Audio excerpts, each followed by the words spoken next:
What I really wanted to do was break down and demystify the process of creating a pitch. So I think what happens too often when I see companies come to talk to me is that they don't know how to simply explain what they do and then ask why. And that's basically what you have to do as a founder. So we're going to go over 4 things. The first is what your 30-second pitch is. This you need to be armed with constantly. This is basically how you talk about your company. This is magic.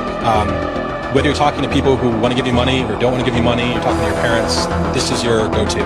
The second is your 2-minute pitch. This is for people who are more interested. This is people who you might want to raise money from, or people who you might want to get to work for you, or people who actually kind of need to get a little bit deeper.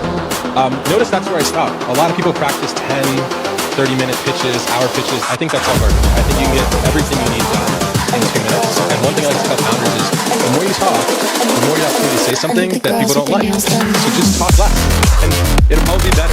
So 30-second pitch. This is so simple. It's 3 sentences. You can take your time. You can breathe when you do this. You don't have to get that much information. The first is 1 sentence on what does your company do. Everyone I meet for the first time screws this up.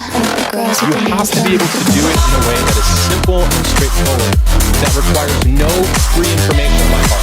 You have to assume I know nothing, literally nothing about anything. This is how you make it super simple. So, usually what we tell people is apply the mom test. If in 1 sentence you cannot tell your mom what you do, then rework the sentence. There is a 1-sentence explanation that your mom or your dad is going to understand. So really start there. And it's okay if you use really basic language. It's okay if you're saying, hey, we're Airbnb and we allow you to rent out the extra room in your house. That's simple, right? You don't have to say we're Airbnb and we're a marketplace for space. I don't know what that is. It's going to require more time. So use simple language.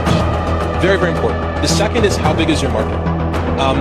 It makes sense to do a couple hours of research, figure out what general industry your product is in, figure out how big it is.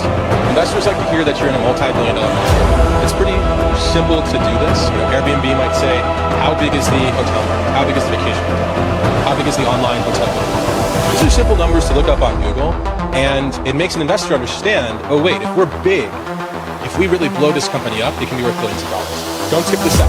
Second sentence, how big is your market? Third sentence, how much traction do you have?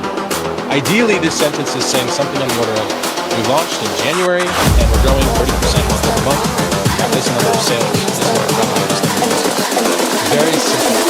If you can't speak to traction in terms of pre-launch, you need to convince the investor that you're moving extremely quickly.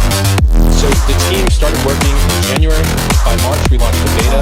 By April, we launched our product. Right? Convince the investors that you guys are moving fast.